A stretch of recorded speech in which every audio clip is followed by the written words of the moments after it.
그래서 이 사람들이 그저 사사세대를 지나가면서 한 일이라고는 자식 많이 놓고 세상에서 잘 먹고 잘 사는 일에 이렇게 투자했다, 그런 말씀을 드렸죠.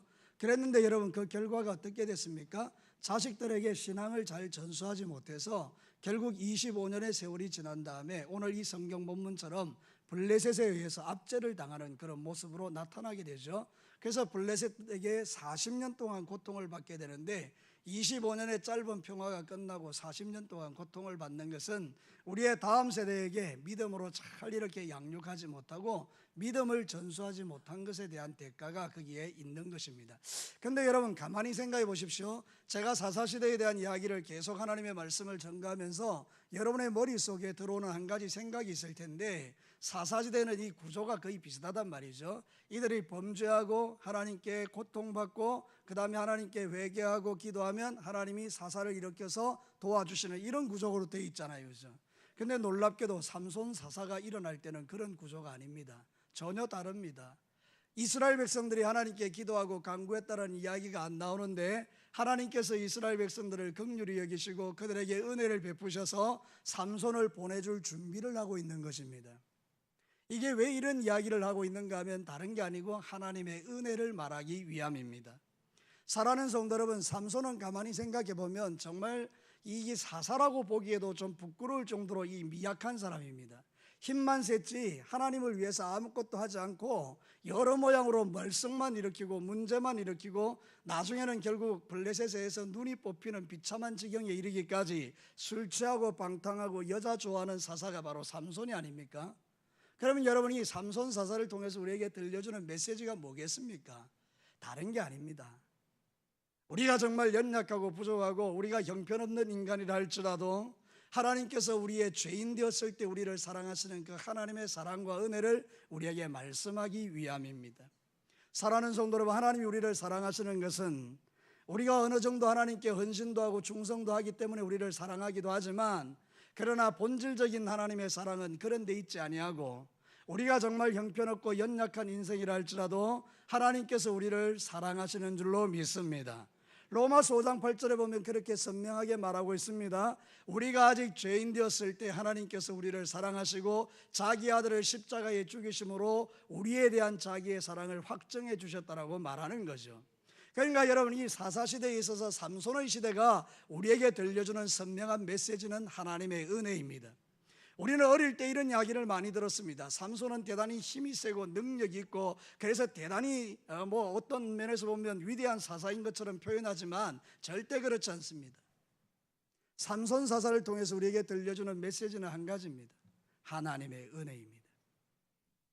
오늘 여러분의 형편과 처지가 어떤지 잘 모르겠습니다만은, 오늘 여러분이 어떤 삶을 살았는지 잘 모르겠습니다만은 분명한 거 하나는 있습니다. 여러분의 행위와 아무 상관없이 하나님은 여전히 여러분을 사랑하시고 여러분에게 은혜 베푸시기를 기뻐하시는 주님이라는 것입니다.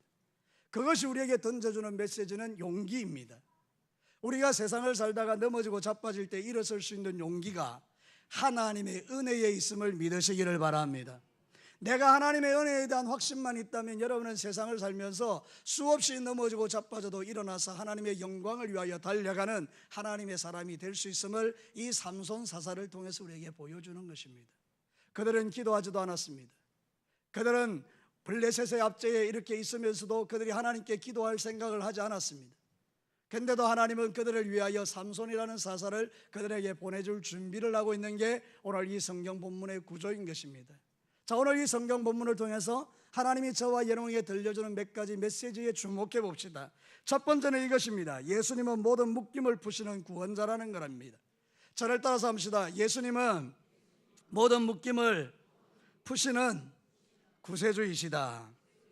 사랑하는 성도 여러분, 오늘 성경 본문에 나오는 한 사람이 있습니다. 단 지파에 소속되어 있는 마노아라는 사람의 가정입니다.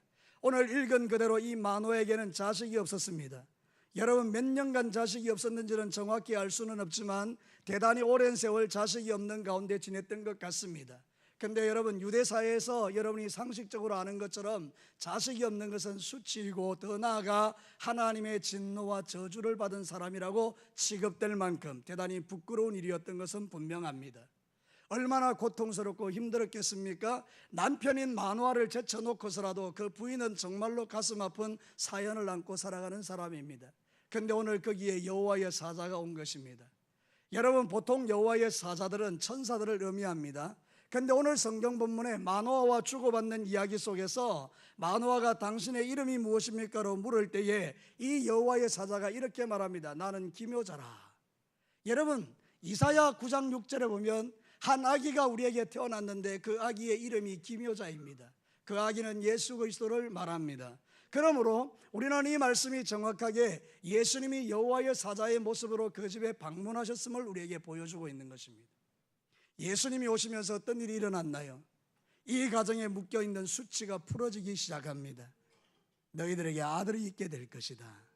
그 아이가 태어나면 나실인이다. 머리를 자르지 말고 포도주와 독주를 먹이지 마라. 나를 위하여 특별히 구별된 사람이다. 예수님 오셔서 그 가정에 최고의 복음을 선포합니다. 너희 가정의 문제가 풀어졌다. 사랑하는 성도 여러분, 예수 그리스도가 우리에게 임하심은 바로 저와 여러분의 모든 묶임과 매임을 풀어내시는 하나님의 은혜인 줄로 믿습니다. 그러므로 그리스도 예수의 사람들은 세상에 묶여 사는 자들이 아니라는 뜻입니다. 죄에 묶여 사는 사람도 아니고 원수마귀의 정죄에 묶여 사는 사람도 아니고 질병에 묶여 사는 사람도 아니고 우리를 괴롭게 하는 모든 환경과 여건에 묶이는 자가 아니고 도리어 예수님 때문에 모든 것에서 풀려나는 자라는 것을 성경은 우리에게 가르치는 것입니다. 우리가 세상을 살면서 종종 고통받기는 하지만 그러나 우리가 이 땅을 살아가는 이유는 한 가지입니다. 우리에게 은혜를 베푸시는 예수님이 계시기 때문입니다. 그래서 여러분 잘 아시는 것처럼 마태복음 11장 28절에 수고하고 무거운 짐진 자들아 다 내게로 오라 내가 너희를 쉬게 하리라. 물론 쉼의 의미가 좀 다르기는 합니다만은 그러나 예수님이 우리에게 주시고 싶은 것은 분명히 평안입니다. 오늘도 이 시간 어떤 마음으로 여기 앉아 있는지 모르지만 주님은 여러분에게 말씀합니다. 수고하고 무거운 짐진 나의 백성들아 나는 너희들을 쉬게 하겠다. 예수님 안에서 안식하시기를 주의 이름으로 축복합니다. 사랑하는 성도 여러분, 예수님을 만나면 누구나 놀라운 일을 경험합니다. 기묘자라는 말이 뭔가 원더풀이라는 뜻입니다. 그분은 대단히 놀라운 일을 행하시는 분이라는 그런 뜻입니다. 예수님이 내 인생에 오면 놀라운 일이 일어납니다. 나의 태산 같은 죄가 눈 녹듯이 사라집니다. 여러분의 인생에 묶이고 매인 게 다 풀어집니다. 원수 마귀가 떠나가는 역사가 일어나는 것입니다. 놀라운 것이 원더풀한 것이죠. 기묘자라는 것입니다. 사랑하는 성도 여러분, 마가복음 7장 37절에 사람들이 심히 놀라 이르되 그가 모든 것을 잘하였도다. 못 듣는 사람도 듣게 하고 말 못하는 사람도 말하게 한다 하니라. 여러분, 에바다라는 말 아시죠? 열려라. 이 사람은요 귀도 안 들리고 말도 제대로 못하는 사람인데 예수님이 귀에 손가락 넣고 침 뱉어서 혀에 대니까 에바다 이럴 때 다 풀어져 버린 것입니다. 그때 사람들이 원더풀, 놀랍다 이렇게 말합니다. 저는 기묘자라. 사랑하는 성도 여러분, 예수님은 저와 여러분을 위하여 놀라운 일을 행하시는 분입니다. 오늘도 놀라운 일을 행하고 계시는 줄로 믿습니다. 여러분이 알지 못하고 의식하지 못하는 가운데 하나님은 우리를 향하여 놀라운 일을 지금 하고 계시는 것입니다. 사랑하는 성도 여러분, 이게 보이는 성도들은 하나님 앞에 평강을 누리게 됩니다. 오늘 이 저녁에 오셔서 말씀을 듣는 여러분들에게 이 주님의 평강이 있게 되기를 축복합니다. 사랑하는 성도 여러분, 삼손시대에 우리에게 들려주는 첫 번째 메시지가 이것입니다. 고통받고 신음하는 백성들에게 예수님이 오셔서 그 모든 묶임과 매임을 풀어가시는 것, 하나님의 은혜라는 것입니다. 자, 두 번째로요, 선포된 축복을 믿음으로 취하는 게 중요합니다. 저를 따라서 한번 합시다. 선포된 축복을 믿음으로 취하는 것이 중요하다. 사랑하는 성도 여러분, 마노아의 아내가 먼저 여호와의 사자이신 예수님을 만났습니다. 예수님이 말했죠. 아들을 줄 것이다. 그는 나실인이다. 얼마나 기뻤던지요. 그래서 남편에게 달려가 이 사실을 말합니다. 그래 남편이 말이죠, 기도하기 시작합니다. 하나님, 한 번만 더 나타나 주세요. 그래서 한 번 더 나타나셔서 이야기를 풀어가기 시작합니다. 그러면서 아들을 줄 거라고 이야기합니다. 저는 여기서 참 놀라운 거 발견합니다. 이때 이 마노아가 이렇게 이야기합니다. 아들을 놓으면 어떻게 키울까요? 사랑하는 성도 여러분, 제가 만약에 마노아라면 정말 주실 건가요? 그럼 아들을 어떤 방식으로 줄 건데요? 우리가 어떻게 하면 되겠습니까? 아들을 놓으려면 아들을 놓는 데 집중하게 될 것입니다. 근데 여러분, 마노아는 이렇게 말합니다. 이 아들을 어떻게 키울까요? 완전히 말이 좀 다르죠. 이 이야기가 뭔가 하면 이 마노아의 마음속에 이미 하나님께서 그에게 아들을 주신다는 믿음을 갖고 접근해 가는 것입니다. 어떤 사람은 믿음이 없어서 정말 믿음을 달라고 구하기도 하지만, 어떤 사람은 믿음 위에 서서 일을 하는 사람이 있습니다. 여러분들은 믿음 위에 서서 하나님의 나라의 일을 하시기를 주의 이름으로 축복합니다. 사랑하는 성도는 축복이 이미 선포된 것입니다. 아들이 있게 될 거다 믿어버린 것입니다. 아멘. 그렇습니다. 아들이 있게 될 것입니다. 아멘입니다. 그럼 내가 이제 이 아이를 어떻게 키울까? 이렇게 들어가는 것입니다. 하나님은 믿음이 있는 곳에 역사하시는 것입니다. 믿음이 있는 곳에 하나님이 일을 이루시는 것입니다. 오늘도 저와 여러분이 하나님을 믿는 믿음이 어떤 사람에게는 아무런 능력이 안 되는 사람도 있지만, 어떤 사람에게는 겨자씨만한 믿음이 산을 옮기는 능력이 되는 분들도 있습니다. 하나님은 여러분이 믿음으로 반응하는 것을 보고 계시는 것입니다. 지금까지 삶을 살아오시면서 얼마나 많은 부분을 믿음으로 응답하며 살아오셨나요? 이제 원하는 것은 여러분에게 그 믿음이 일어나야 되기를 축복합니다. 믿음으로 하나님의 복을 취하는 것입니다. 아브라함이 그랬습니다. 로마서 4장 19절과 20절, 이거는 몇 번이나 읽어도 괜찮은 말씀입니다. 우리 다 같이 한번 읽어보겠습니다. 시작. 그가 100세나 되어 자기 몸이 죽은 것 같고 사라의 태가 죽은 것 같음을 알고도 믿음이 약하여지지 아니하고 믿음이 없어 하나님의 약속을 의심하지 않고 믿음으로 견고하여져서 하나님께 영광을 돌리며. 할렐루야.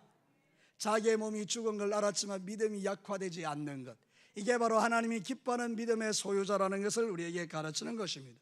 믿음이 있으니 하나님도 얼마나 좋아하시는지 모릅니다.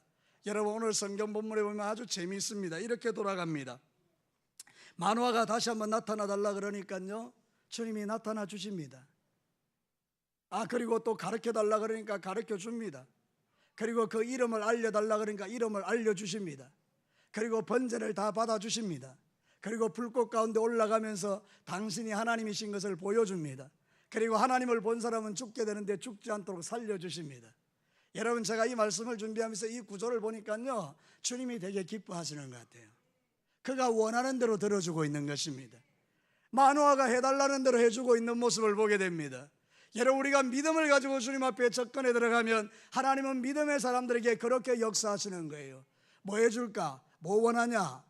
그래서 여러분, 기도가 재미있는 것입니다. 우리가 주님 앞에 기도의 재미를 보고 기도의 맛을 보는 사람들은 기도하지 말라고 입을 털어막아도 기도하게 되어 있습니다. 왜냐하면 기도가 너무 재미있기 때문입니다. 사랑하는 성도 여러분, 여러분의 인생 가운데 믿음으로 드리는 모든 기도는 하나님이 기억해 두셨다가 하나님의 때에 여러분에게 엄청난 복으로 부어줄 줄로 믿습니다.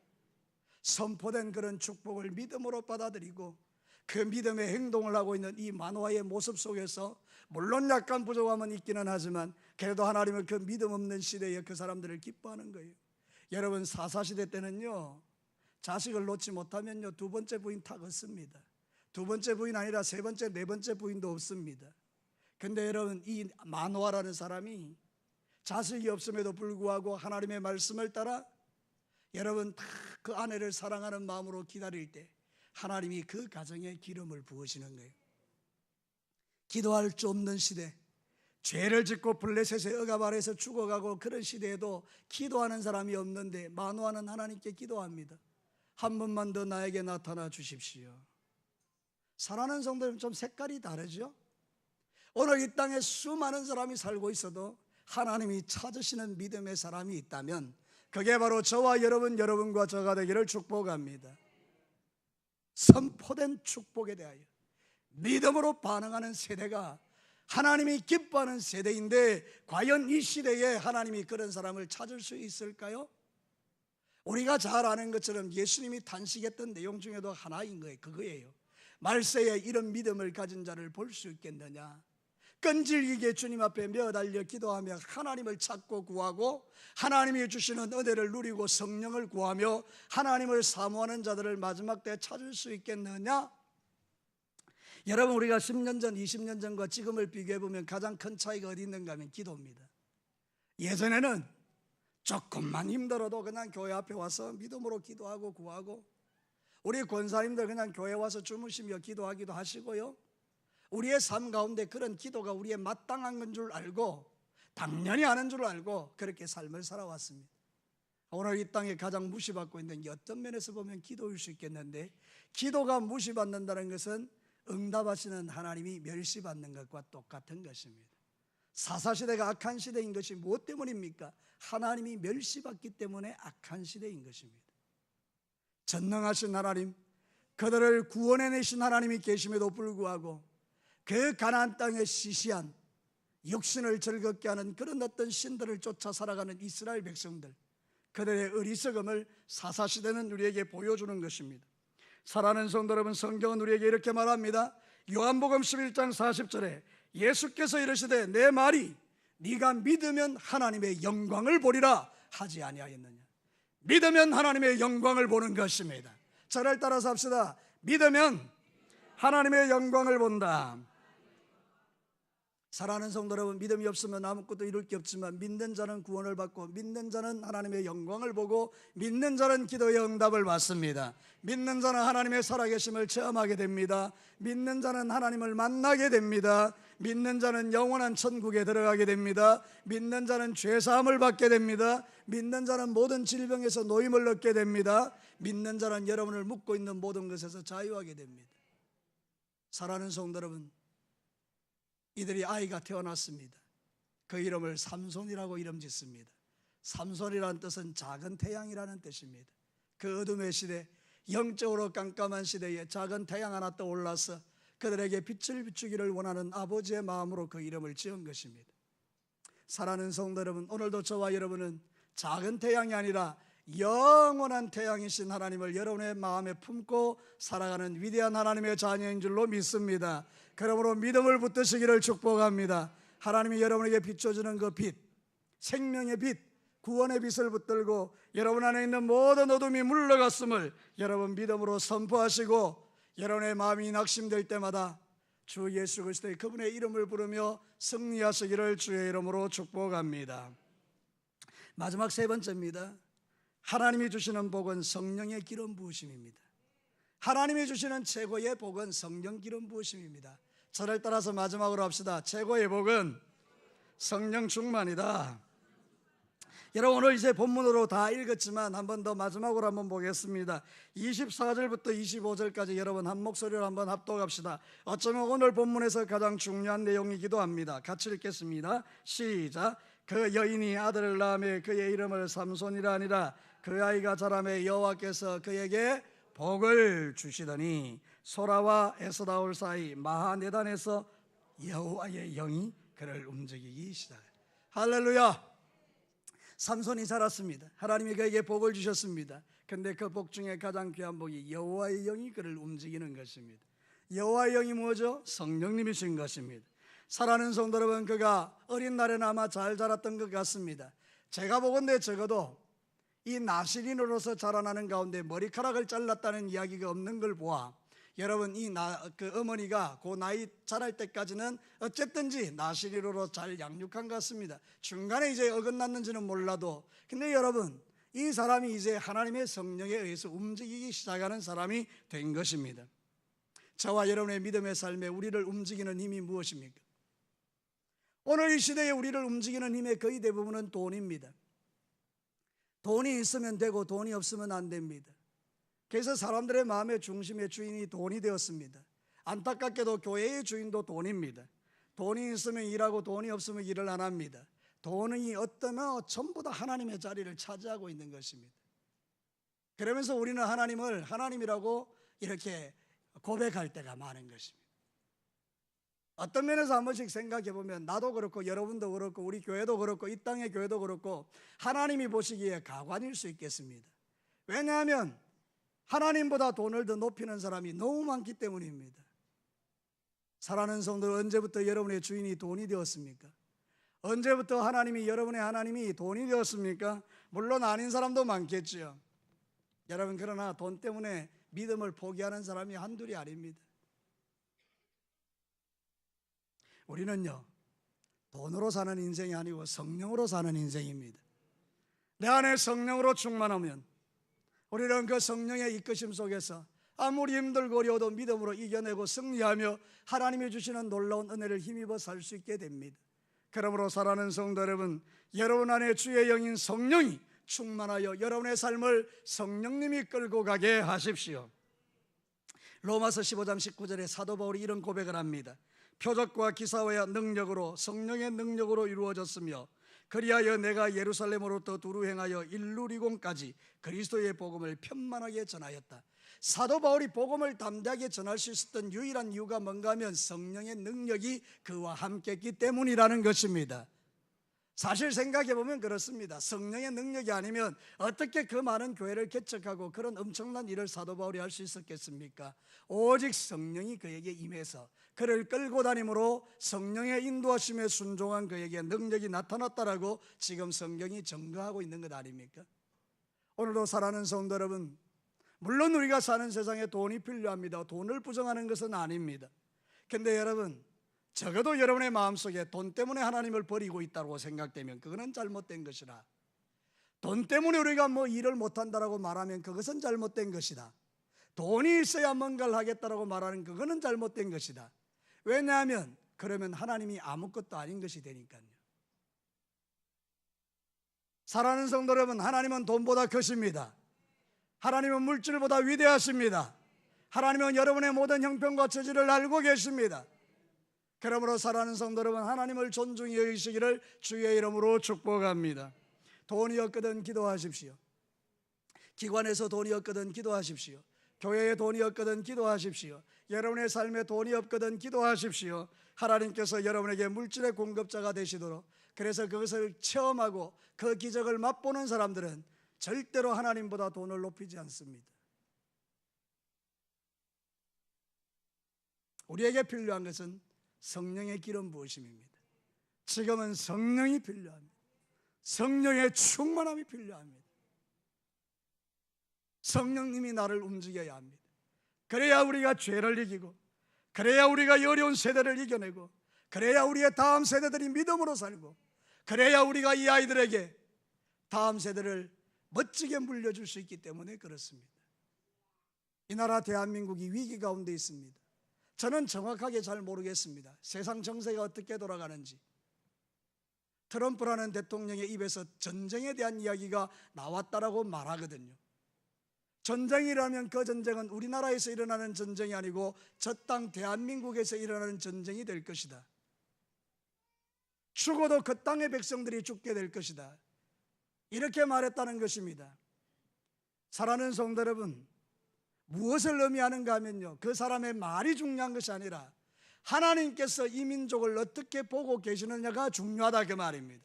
이 나라 대한민국 교회를, 이 나라의 대한민국 교회의 일원인 저와 여러분의 믿음을 하나님께서 어떻게 평가하고 계시는가를 우리가 봐야 된다는 것인데, 사랑하는 성도, 이제 우리는 무릎 꿇고 주님 앞에 회개하고, 하나님 아버지, 다시 한번 우리의 심령을 일으키시고 이 민족을 일으키시고 교회를 일으키시고, 내 믿음이 하나님보다 높아진 것 있으면 다 낮추어서 하나님만이 내 인생의 주인이 되게 하여 주옵소서. 이 신앙 고백을 우리로부터 시작하여야 합니다. 그래야 우리 자녀들의 세대에 전쟁을 물려주지 않게 될 것입니다. 고통을 물려주지 않게 될 것입니다. 스쳐 지나가는 이야기처럼 듣지 마시고, 하나님께서 우리에게 던지는 메시지가 뭐냐? 무엇이 그리 바쁘고 분주하냐? 무엇이 나를 잊어버릴 만큼 그렇게 너희들이 바쁘냐? 이제는 너희들이 내 앞에 나와 겸손하게 무릎을 꿇고 기도하며 나의 뜻을 구하고 나의 때를 구하고 내가 일하는 일함을 바라보고 그 믿음을 회복하기를 원한다는 주님의 음성이 여러분의 마음속에 들려진다면 우리는 희망이 있는 것입니다. 사랑하는 성도 여러분, 우리에게 필요한 것은 하나님의 영입니다. 성령님이십니다. 물론 돈도 필요하고 건강도 필요하고 지혜도 필요하고 다른 거 필요합니다. 그러나 무엇보다도 성령이 필요합니다. 여러분 안에 움직이시는 분이 성령님이 되어야 가장 최고의 축복을 받은 인생입니다. 목회자인 저도 성령의 충만함을 받아야 하고, 성도님들도 성령의 충만함을 받으셔야 합니다. 장로님들도 성령의 충만함을 받으셔야 합니다. 우리 사랑하는 권사님들, 집사님들, 재직들, 우리 젊은 청년들, 학생들 다 성령 충만함을 입으셔야 합니다. 사도행전 10장 38절에 하나님이 나사렛 예수에게 성령과 능력을 기름 붓듯 하셨음에 그가 두루 다니시며 선한 일을 행하시고 마귀에게 눌린 모든 사람을 고치셨으니 이는 하나님이 함께 하셨습니다. 나사렛 예수에게 성령이 기름 부었는데 하나님이 함께 하셨다라고 말합니다. 삼위 하나님이 성령 하나님을 통해서 우리 안에 역사하고 계시는 모습을 보게 됩니다. 사랑하는 성도 여러분, 힘들고 어려우시죠? 요즘 같은 세상에 정말 마음 둘 곳 없을 만큼 외롭고 고독하신 분들도 있으시죠. 질병 때문에 날마다 한숨 쉬고 고통하며 밤에 잠 못 드는 분들도 있으시겠죠. 물질 때문에 어려움을 당하고 힘든 일을 당하여서 어떻게 해야 될까, 자식을 어떻게 양육할까 고민스러운 분들도 있으시겠죠. 그러나 그 모든 고민을 뛰어넘어 하나님의 성령을 구하십시오. 성령 하나님이 여러분에게 임하시면 그 모든 문제는 아무것도 아닌 것이 됩니다. 성령 하나님 안에서 평강을 누리고 주님 주시는 위로와 소망 가운데 그 모든 것을 뛰어넘을 수 있는 힘을 하늘로부터 공급받게 됩니다. 성령 충만함이 우리 인생을 승리하게 하는 하나님의 답이기도 합니다. 최고의 축복은 성령의 충만함입니다. 여러분이 그렇게 되시기를, 제가 그렇게 되기를, 이 땅 교회가 그렇게 되기를 주님의 이름으로 축복합니다. 말씀을 마치겠습니다. 삼손의 이야기는 제법 깁니다. 그 실패한 이야기를 왜 반복적으로 우리에게 들려주실까요? 한 줄로 끝내버리면 될 이야기를. 삼손은 사사로 부름을 받았지만 나시린의 사명을 제대로 못해서 눈이 뽑혀 죽었다. 이 이야기로 끝낼 수밖에 없는 이야기를 왜 이렇게 많이 이야기하겠습니까? 이유는 하나님의 은혜입니다. 이런 인생도 내가 사랑하고, 이렇게 정말로 세상적으로 바라볼 때 형편없는 인생도 내가 사랑한다. 내가 그 사랑으로 너희를 사랑한다라고 말씀해 주시는 하나님의 음성이 있습니다. 우리는 예수 그리스도가 내 인생에 와야 모든 묶임과 매임에서 풀어지는 것을 믿습니다. 선포된 그런 축복을 믿음으로 받아들이는 게 중요합니다. 그리고 여러분의 인생 가운데 성령이 기름 부어지는 것은 무엇보다도 중요한 일입니다. 우리 진교교회 모든 성도 여러분, 오늘 예배드리는 모든 여러분들에게 이 진리가 깨달아지고 이 마지막 위기의 시대에 여러분들이 하나님께 반응하셔서 이 민족도 살고 교회도 살고 우리 자식들도 살고 나도 사는 이런 역사가 우리 가운데 일어나게 되기를 주님의 이름으로 축복합니다. 같이 한번 기도하겠습니다.